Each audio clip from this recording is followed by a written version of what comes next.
Alf, you're a long-time Yallourn North resident. How long have you lived here? Well, my parents migrated from Malta back in 1951, so that makes it about 74 years, and I'm probably not quite a local yet, but I'm working my way towards You're that. not quite a local. I like that. But you've been, I mean, what was it? So your parents came here, Yeah. and some people, they move on as they get a bit older, growing out of home. Mm.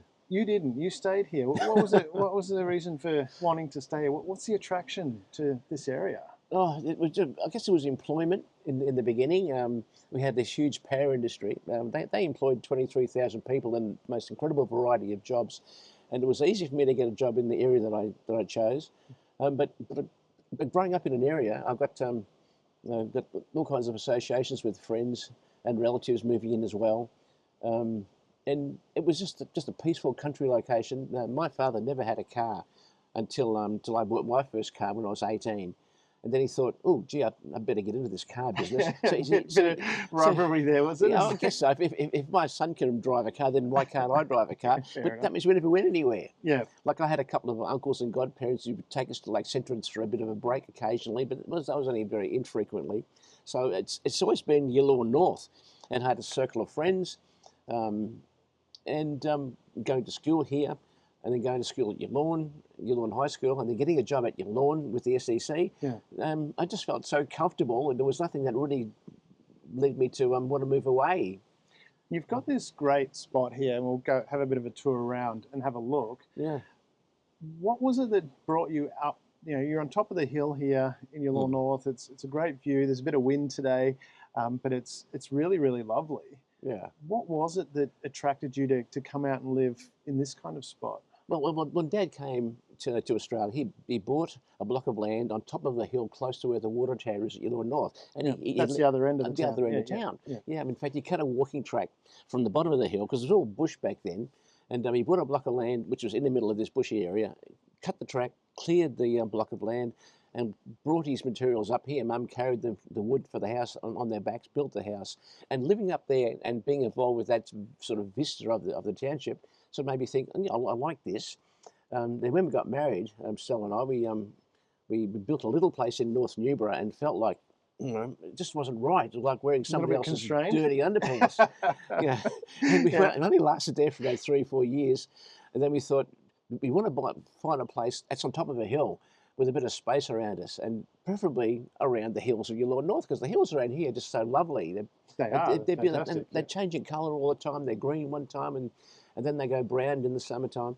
And then this estate up here was available, and Keith Williams, the real estate agent, brought us up here and said, "You're the first people." This is the original Keith Williams. The original, that was him. Yeah. That was Keith. Yeah. That was back in in the early '80s, and he said, a brand new spot. Across the other side of the road, there was Tablelands #1 subdivision. They'd been there earlier. This was Tablelands #2. Yeah. There were 6 or 7 blocks in this area, all 3 to 5 acres. And he said, brand new, nobody's seen it. Take your pick. Which do you like? This place had a nice flat surface on top of a ridge. There was a bit of a flow. The view to the east is outstanding. It was covered in big gum trees, and us being so naive about gum trees, we thought, I love gum trees. Little did we know they'd drop their sticks and leaves and branches and drive us nuts. I think it's a small term. So we big branches. Said, Keith, we'll take this block. Yeah. How much of a deposit you want? He said, give me $50. So I reached, it was $50 back then. Give me a back pocket, gave him 50. That was their deposit. Gave me a quick receipt. And this block cost us $19,000 back then. Yeah. And we thought, Jesus, that's a bit steep, Keith, But then we thought, this is where we'll build a house. And eventually he was associated with Wilkin Homes. And they built this little house for us with the veranda all around it, and just suited the area so beautifully.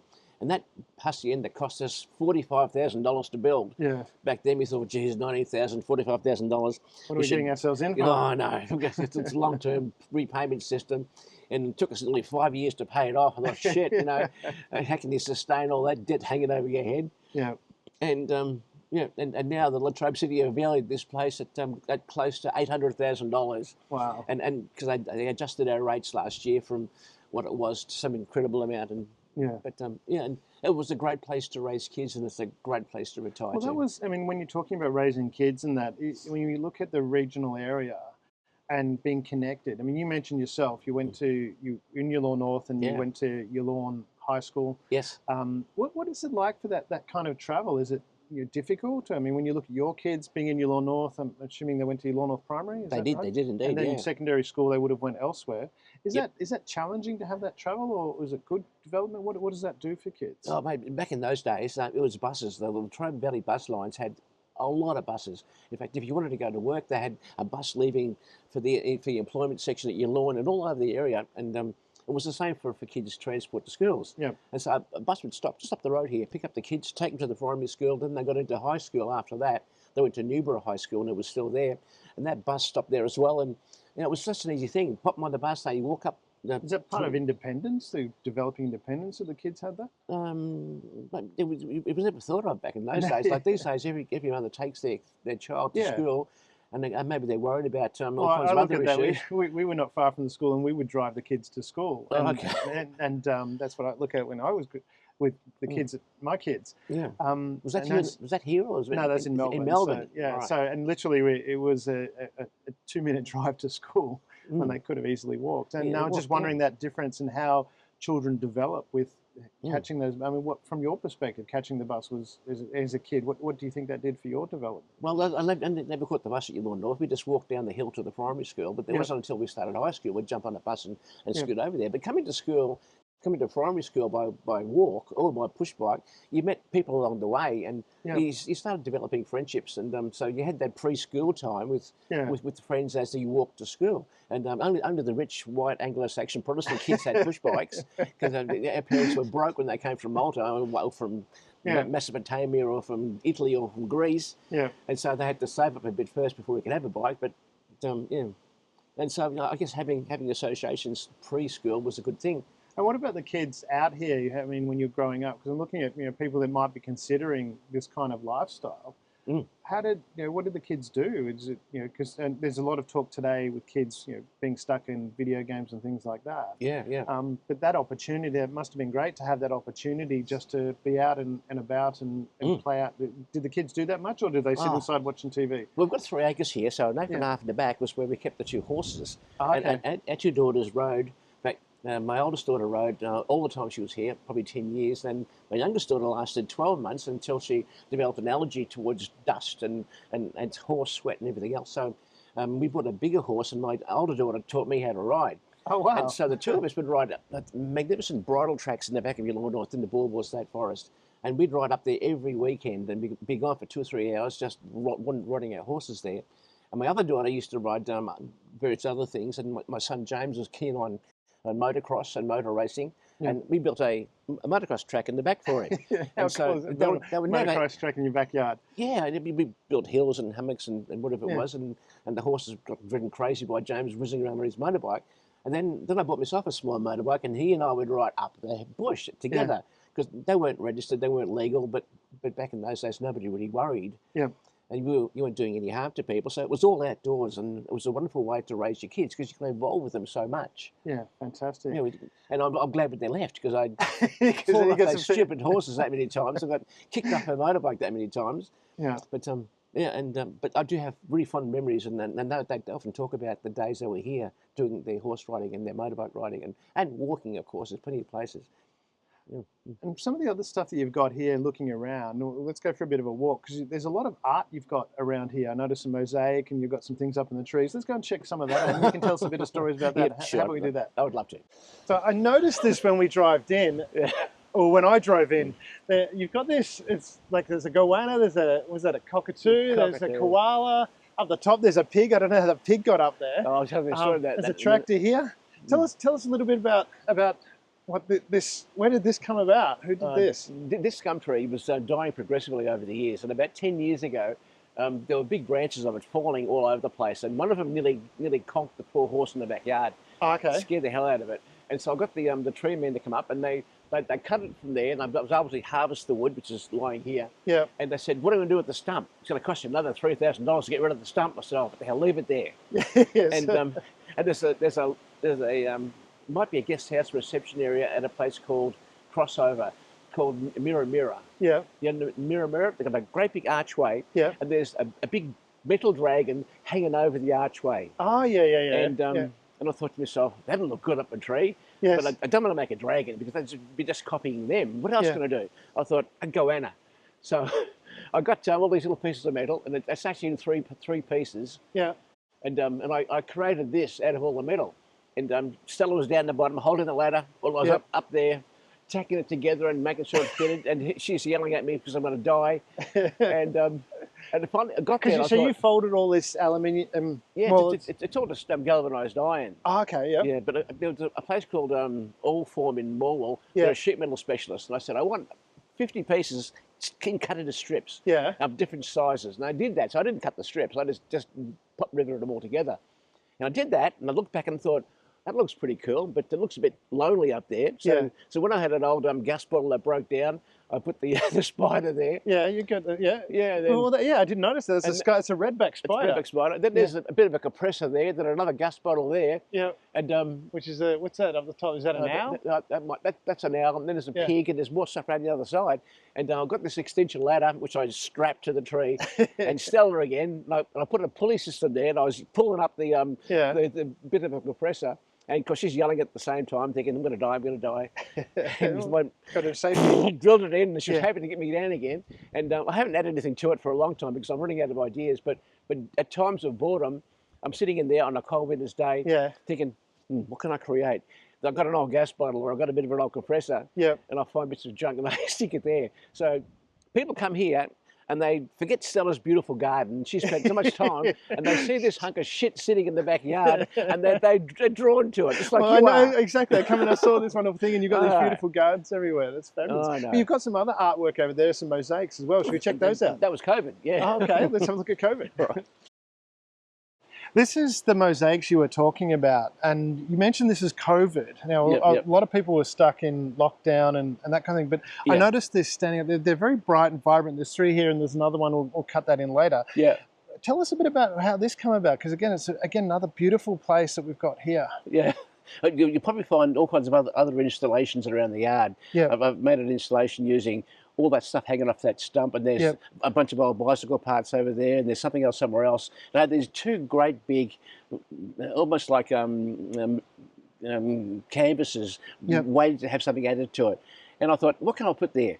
Okay. And then we got all kinds of bits and pieces in the shed, and I never chuck anything away. Typical second generation Maltese lad. Yeah, collect everything. And I had bits of mosaics.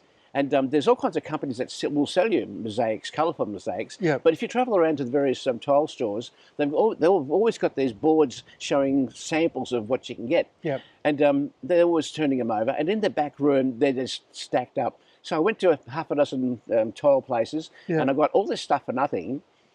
Fantastic! my favourite colour. Me too. Yeah. And of course, you sort of mounted to a piece of cement sheet, which I had to pay for at the local hardware shop. And all this wood, all this framework, used to be an old greenhouse, which was located right there, and it was covered in green mesh, and it was getting ratty, and the rabbits used to love it, and of course the snakes would be living in it as well. So Stella said, get rid of the greenhouse, and all the wood treated timber from the greenhouse was lying around. So I made a frame just to support the very first mosaic. Yep. And that went up. I thought, that's not too bad. And it cost me bugger all to build it. Yeah. And I thought, there's more space this side, more space that side. So then I put the big tree in here. Yep. And then all of a sudden came the flower. And then there's the celestial scene over there. What was the inspiration for these pictures? You've got the tree, the flower. Is that a bird? Yes, that's actually a bird. If you stand back a bit, you can sort of see the wings in flight. Yep. I think just. And we've got this one down here these as well. These are all the fish. I had space down there, and I had a few offcuts. Yep. And I whacked the offcuts together and made the catfish. Yeah. It's just something that was colourful and different. That dressed up this great big blank wall here, and so there was no inspiration for it. It was just a matter of finding something that was going to be colourful enough. And that's where I wanted to get, like, for people that are thinking of doing things, because a lot of people I think they want to get out and do things, but they're just really not sure about how to do it. But is it just, you just said, okay, I want to make something colourful? Is that? That's all it was, and having some raw materials that weren't expensive, like all the tiles here are all just wall tiles, and some of the colourful you just hit them with a hammer, which is a bit of fun. Just break them up. So easily, and they all fall into place. Yeah. You just start. You have a vision.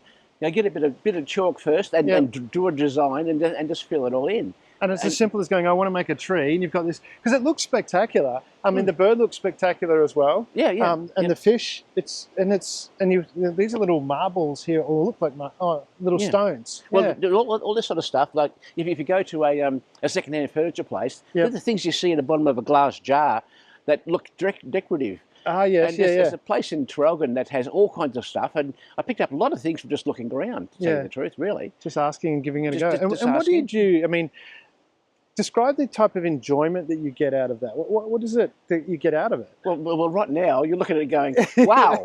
Well, you're getting your ego straight. I'm chuffed. You're building me up. I'm feeling real good about you being here, looking at my stuff. Yeah. And I bought myself a trike recently because after 35 years of riding Harleys with saddle on the back, I thought, at the age of 75, arthritis, sciatica, mushy old man's brain.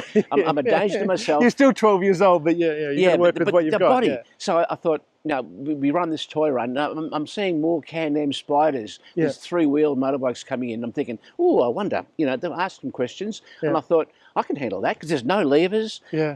There's only one throttle, and the gear change is a push button. Anybody can ride them. Yep. And I thought, I might invest in one of those. And being called a Can-Am Spider, S-P-Y-D-E-R, I thought the theme spider is another thing. And so in my shed where the spider lives are two big mosaics covered in skulls and spiders. Yeah. And if you like, I'll show those to you later. Well, let's go and have a look at them now. Okay. And so it just flows. So this is the three-wheeler that we were talking about. This is the three. So you get Stella on the back and you scream around? Absolutely. Do you get told to slow down much? Or? All the time. All the time. All the time. And these are the mosaics. Again, they are. This is, again, so it was just something that you said, I want to make, skull and there's some skulls and helmets. And the spider is the theme of it all. And it's got the skull there. I didn't notice that before. That's really cool. It all takes place when you go a little bit further back, and the cobwebs and everything else. Yeah. But so where did that inspire? Again, for people that might from the bike, and I guess having an extension of the other mosaics to fill in these walls here, it makes a nice backdrop to where I keep this thing. Yeah. So you've got these walls. You said I need something to go on here, and you just thought I'll get some of that mosaic. Put it together, and how long would something like this take you? It takes over a portion of a workshop, and first of all, you got to create the thing. You buy a piece of board, you mount it to the framework, and you sketch it out with a bit of chalk, and then you try to find as much colours as you can. And this will probably take about 2 weeks of part-time on and off. Developing it, and of course there's two panels. So I got really excited, thinking I'm going to make 2 of these. And after having so much fun with the others, I've got no more space anywhere to put mosaics. And again, I've got so much mosaic bits left in the shed. That people keep giving them to me. Ah, okay. So you started a whole thing. You'll go away, you'll be thinking, I need to renovate the bathroom or the kitchen. And you'll think, what are these extra tiles? What will I do with them? I know, I'll give Alf a ring. I've got some tiles, actually. See? It's called networking. You know all about networking. Exactly. And that happens. But is that part of, too, you've noticed in this region, coming back to that there is that extra community? Because I know... I've lived in a number of different places, and certainly in the city. And I knew my neighbours. We kind of chatted to each other, but we didn't really hang out or do anything like this. Is that something you've noticed that happens a lot more in this region? Being in a small community, in fact, even living in Yallourn North, Dad knew all his neighbours. And we go to school, and I know everybody who lived in town. Because the kids all went to the primary school. I've been up here for 44 years, and I know everybody living on this hill. My daughters live in Mitcham and Upper Berwick. They have no idea who their neighbours are. They don't talk to each other. In fact, it's just so vast, it's just too hard to get to know anybody. And what about, when you look at today as well, you go, there's that connection because we are more connected ever than in history, but people say they feel more lonely than ever in history, and I'm not sure who does the surveys, but that's the common theme. But is it? When you look at this place here, you're at the top of a hill. It's a very big block. Have you ever felt lonely? I've got to tell you, the build up to our toy run every year, it's busy. Multiple times a day, people are ringing saying, "I've got stuff. Can you help me?" Or we go to an organisation, receive toys, say a few words of thank you, and then it all ends on toy run day. And it's like the build up to your wedding. Like you're doing all the things, you're getting married, and you're driving away to your honeymoon. You're thinking, is that all there is? And for a few days after toy run, I'm thinking, what can I do? What can I do? And you find yourself twiddling your thumbs, thinking, is there a phone call I'm going to make? Is there some micromanagement I need to worry about, this or that?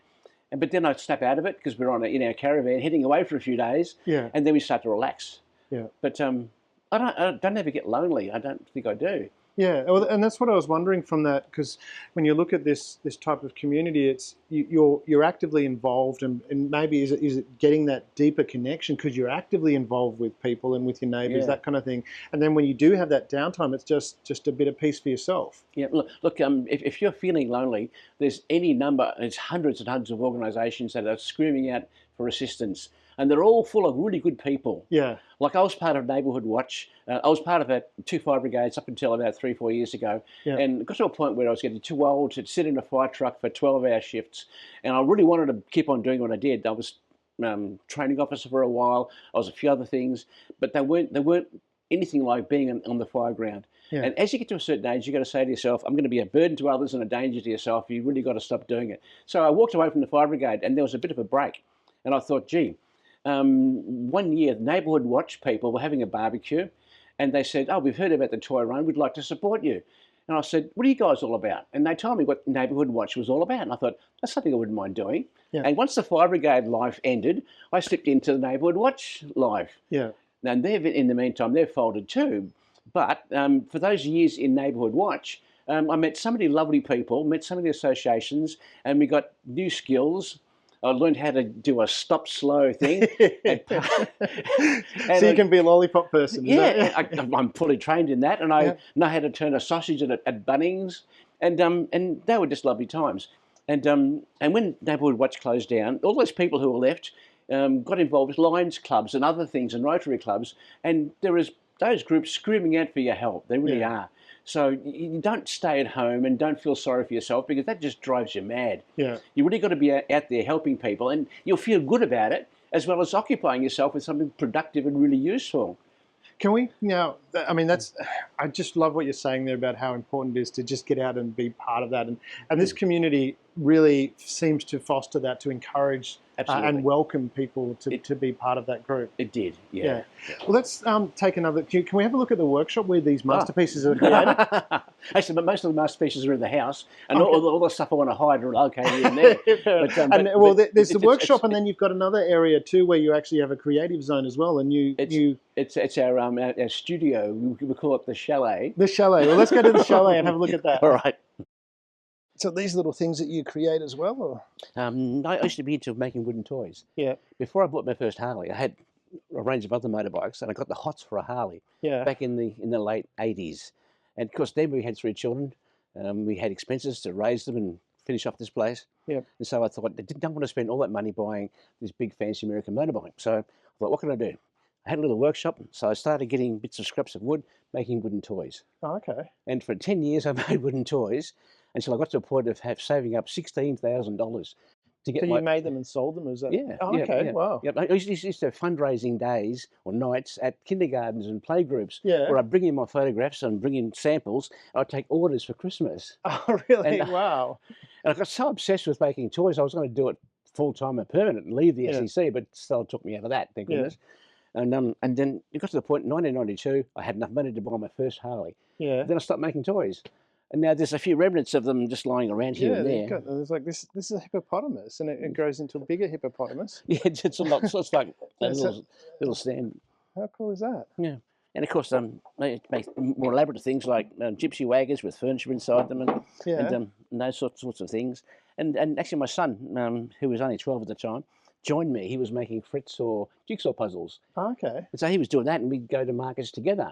Oh, I love that. But then I had enough of that. You've got a Harley. No, I got a Harley. And then I stopped doing that. That was back in 1992 when I bought my first Harley Davidson.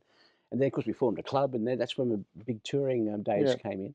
This is the chalet, This is the chalet. We had to give it a name, of course. Yeah, and it's something that you've built recently. It's a shed really, but you've got some. Well, it's more than a shed, really. I was going to say it's a way of life. I like that. It's part of that. Yeah. So with because I mean, I just love that reframe, because you look at something and it's but as you say, it's a way of life. This is where you hang out, and we've got this pottery here, which is what Stella created. That. Tell us a bit about how that came about.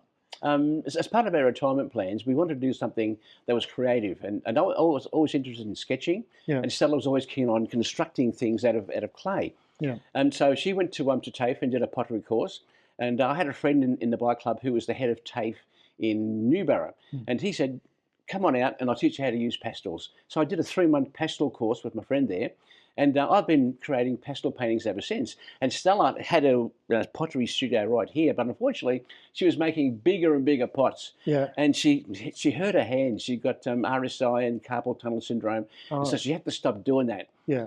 She tried a bit of well, there's actually a bit of strength that's needed in doing the pottery, isn't there? Look at the big pot at the back. Yeah. You need to get a big lump of clay, and you need to whack it hard on your wheel and push it with your hand. And okay, do that once or twice a week, but she was doing that on a daily basis. Okay. She so loved her pottery. Yeah. In fact, this is just a small example of the hundreds of wonderful collection. Hundreds of boxes in the shed. Right. If you want a couple of boxes on the way out, we might have to make a display, I think. She doesn't want to sell them. Okay. She enjoys giving them away. Yeah. And of course, we used to do all that in the workshop, which is another side of the block. So we're not starting a saw bench up. There'd be sawdust going everywhere, all over her clay, all over my easel and my paints and my pastels. So we decided to build this. Yeah. And it's a two-story barn. This is all just a working area. My art studio is there. Stella's is here. A recreation. We've got a couch, and that's where I do my framing. A toilet in the corner.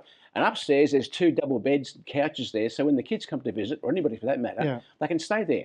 So you kick the kids out of the house and put them out in the shed. The kids want to be out of the house. Well, that's true, exactly. I know, and we'll have friends visit occasionally. This is the unofficial headquarters of the Eastern Riders Gippsland Australia Motorcycle Club, which we started back in 1993. Yeah. We have all of our annual general meetings here and other meetings as well. Yeah. And this is their clubhouse virtually, without being a clubhouse. And sometimes I'll stay over because they've had a little refreshment during the course of the day, and they can crash upstairs, which is great, having people around like that. I really love what you talked about there at the start, where you say, I said it's a shed, and you go, no, this is a way of life. Yeah. And what it seems to me that you've created that way of life. So you've taken something, and it's a perception. Is that right? Where you've actually gone, well, we're going to actually make something with this. Because when I listen to you talk, you retired something like 20-odd years ago. It was in the year 2000. Yes. Well, 24 years ago. But you've been very active, and a lot of people, I think, they probably get stuck wondering what to do. But how do you create that? How did you make that? Is it just the way that you are, or you decided to go, well, we're going to, this is not a shed, this is a way of life? Yeah. How did that come about? Well, sort of get back to pre-retirement. People shouldn't just say, I want to stop work and spontaneously leave something that's been occupying themselves for so long. And then all of a sudden find themselves at a loss, thinking, what will I do? It's a rainy day, so they're sitting on their couch watching television, or it's too hot to go outside, or they don't have anything planned to fill in their day. So before we retired, we spent a year thinking about all the things we love to do. And Stella wanted to join an emergency service. She joined the SES. I joined the CFA. We joined a bushwalking club, the Ben Croken Club, which specialises in high country hiking. Yeah. And we did that a lot. We were part of a motorcycle club.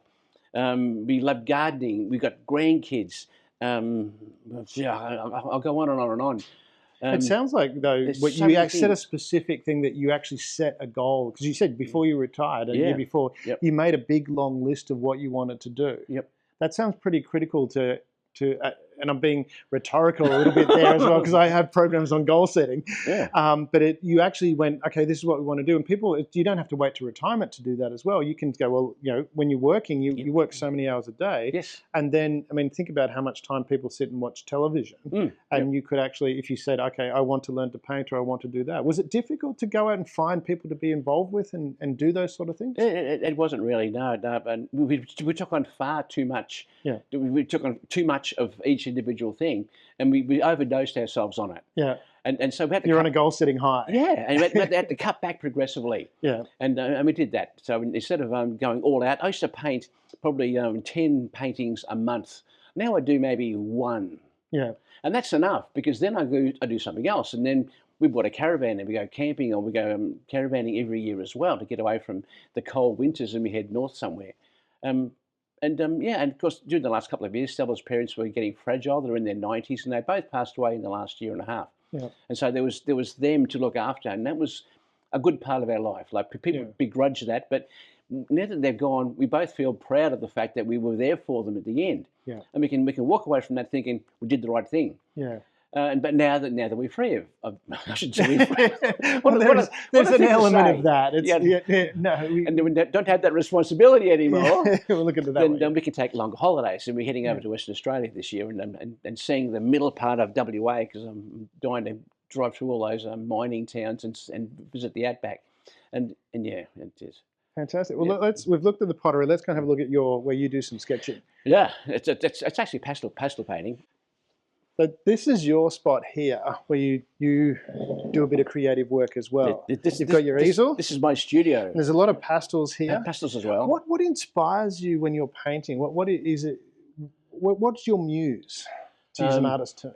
Well, when I first started painting, I used to like to create man art. Yep. Is it tractors covered in rust, or old cars in people's backyard dripping with character? Yeah. And then I evolved from that to do some still life, then landscapes. And it's been 24 years now of doing this. Yeah. And now I've got a friend who's a photographer, and she took pictures of the aurora recently. Yeah. And I saw those pictures online. And I said, Kim, can I paint that? Yeah. And it took me ages to find the right colour to achieve it. Yeah. And I'm about to start a painting like that, for instance. And this is a place where I like to retreat to when it's inclement outdoors, when I haven't got a ride to go to, or I haven't got work outside to do, or anything else happening. And I look forward to coming here. It's my happy place. Yeah. Because I can sit here and relax and just immerse yourself in art. And a lot that I do is to take my mind off things that fill up full of stress. Yeah. And I can just shed all that. And when I'm painting, all I think about is making sure that's perfect. And when I'm riding, I think about the road I'm on and how I'm enjoying the sun on my face. Yeah. Or so you've created spaces where you're outside, but if as you say, inclement weather, you've got a space in here where you can actually escape and again find that place. You said that bit of peace for mental health, that kind of thing, is that? Oh, mate, with your retirement planning, you really must find things to do during the times when you can't be outside. Is it just retirement? Because I mean, is that when you look at it beforehand, before retiring as well, you were actively doing things as well, or did you wait till retirement and then decided to explode? Well, I guess I was always keen on sketching. Wherever I'd go, I'd have a sketchbook, and I'd stop somewhere, do a sketch when Stella was sitting there looking at them, and she loved photography. Yep. And so the sketching in books went to full-scale art. Yeah.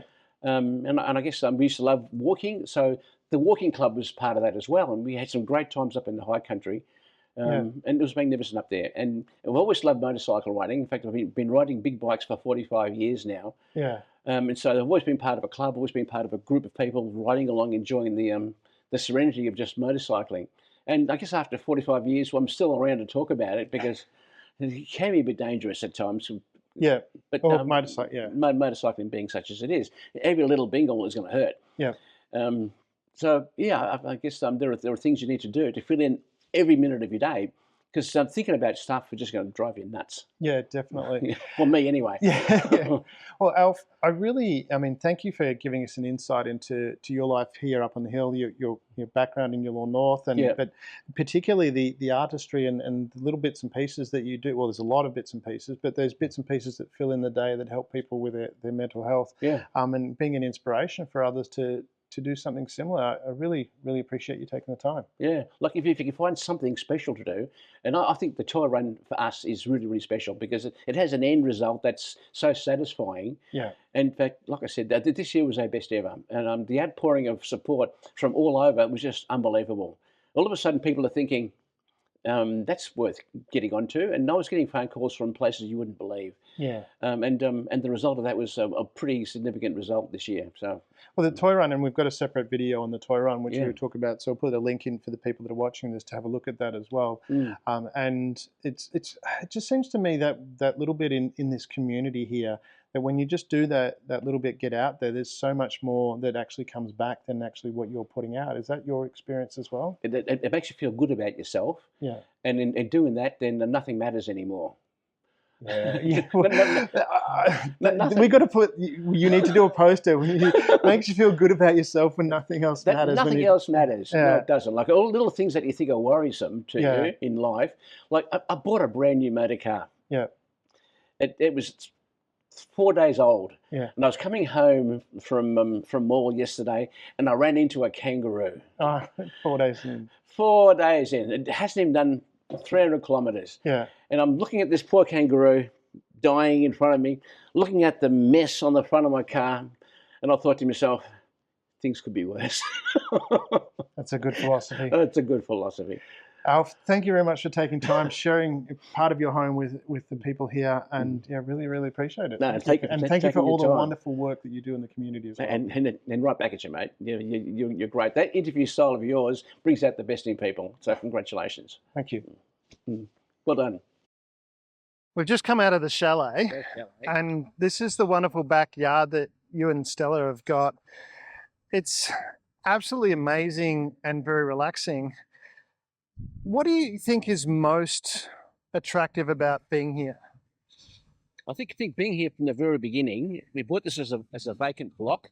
It was covered in blackberries and black snakes and stumps, and it was a real mess. And together we cleared it all and built this garden over a period of time. And having had that exposure to it all over the years has made it really special to us, because it's what we have created for ourselves to enjoy. So it's that creation that you actually built it and made it for yourself. Is that what most stands out? I really think so. I think if we had taken over somebody else's property, it would have been created by them for their own needs. But this was totally what we did for ourselves. We made a few mistakes, planting the wrong trees in the wrong places and whatever. But as you go along, you correct that and you adjust it all. Just wandering around here on a lovely day like today, you think, well, it was really all worth it, because it's such a stress-free environment. And we've got neighbours around us, naturally, but they're all similar to us. They enjoy a bit of privacy. And we got to see a bit of Stella's garden as well, that she's worked so intensely on. Yeah, and take the focus off that big stump full of metal stuff. Exactly.